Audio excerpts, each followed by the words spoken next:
Welcome to this explainer. I'm really glad you're here with me today. Let's just take a quick second, take a deep breath, and really settle in. Today we're going to look at something that is deeply personal, but at the same time completely universal. Imagine you and I are just sitting down in my office right now. I want you to view this time together as a totally safe space to unpack one of the absolute heaviest realities of the human experience. We spend so much of our time trying to figure out the world around us, but today we're turning the lens inward. We're going to deconstruct a burden that almost all of us carry around. It's a burden that sits quietly in the background of our minds and totally dictates how we view ourselves.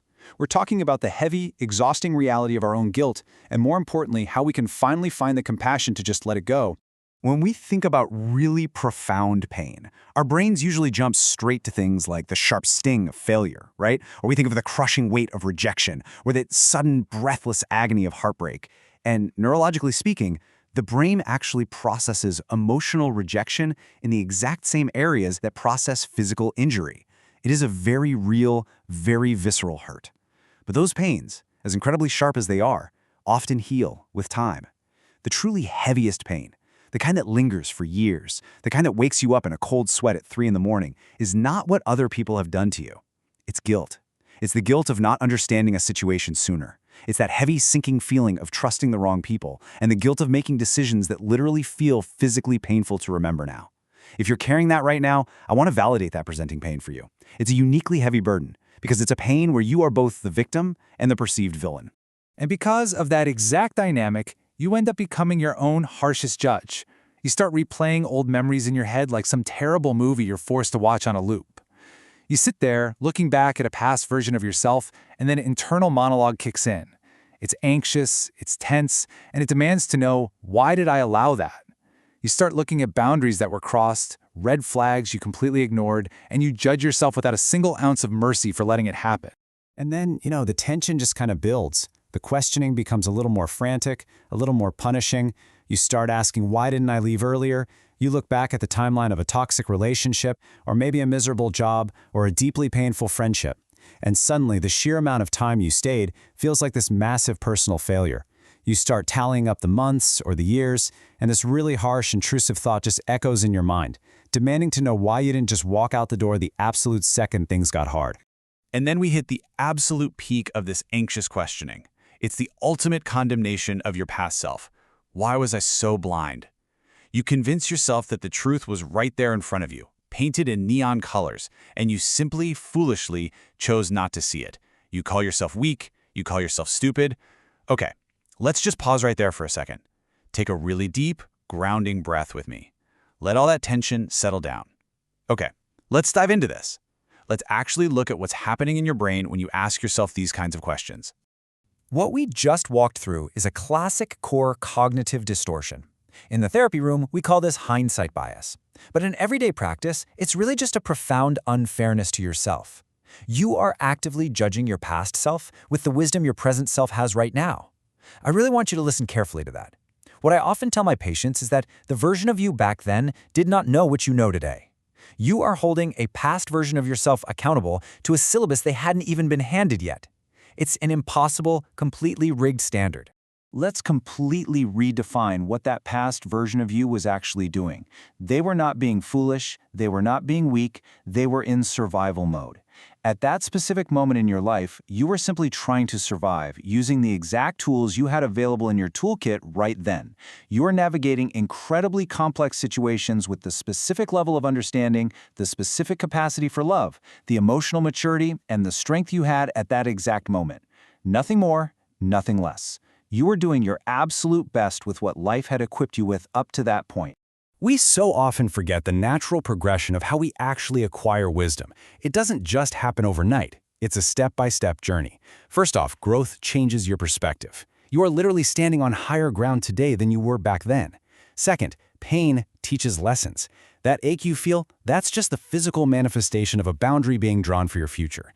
And third, time reveals truths. The dust literally has to settle for the picture to become clear. The things that seem so painfully obvious to you right now were entirely, genuinely invisible to you back then. I really want to reassure you about something important here. You didn't fail to listen. You didn't just stubbornly ignore good advice. The reality of the human condition is that some profound, life-altering lessons simply cannot be taught through advice. It doesn't matter how many people warned you or how many self-help books you read.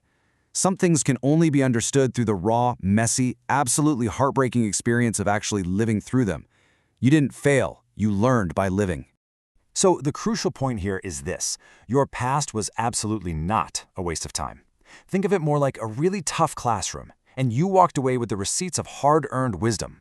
Yeah, okay, maybe you stayed too long somewhere. Maybe you trusted someone who ended up hurting you. But you were actively learning. You were learning who actually deserves your heart.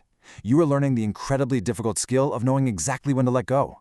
You were learning the harsh truth that just because someone smiles at you doesn't mean they actually care about you. And you were learning that self-respect sometimes means turning your back and walking away. Those painful experiences, they were absolutely necessary lessons to build the person you are right now. Think about how we treat anyone else who's learning something new. A child does not feel ashamed for falling while learning to walk. When we see a toddler stumble, fall down, and scrape their knee, we don't call them foolish, right? We don't judge them, we rush over, we comfort them, and we encourage them to get back up and try again, because we know they're just learning a fundamental skill. We extend them absolute, unconditional compassion. So why on earth do we so easily give that grace to a stumbling child, but aggressively withhold it from ourselves when we're just stumbling while learning how to navigate life? It is time for a pretty radical shift in how you relate to your own history. If you have spent years just cringing at your memories, feeling totally embarrassed by the person you used to be, I want to invite you to make a different choice today. Instead of hating your past self, I want you to thank them. Now, I know that might feel a little unnatural at first, but I promise you, it is the first true step toward finally letting go of that guilt. Let's actually practice that gratitude together right now. I want this to become a quiet, comforting little mantra for you. Thank your past self for surviving all that confusion that you only clearly understand now. Thank them for carrying those incredibly heavy burdens, the ones that ultimately built the emotional muscles that make you so resilient today. And most importantly, thank them for continuing to just put one foot in front of the other, even when they were experiencing complete and absolute emotional exhaustion. Because without that exhausted, totally confused version of you, the wiser version sitting right here today could never, ever exist.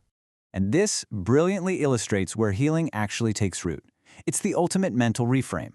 Healing truly begins the exact day you stop looking backwards and saying, I should have known better, and you start standing firmly in the present moment and saying, I know better now.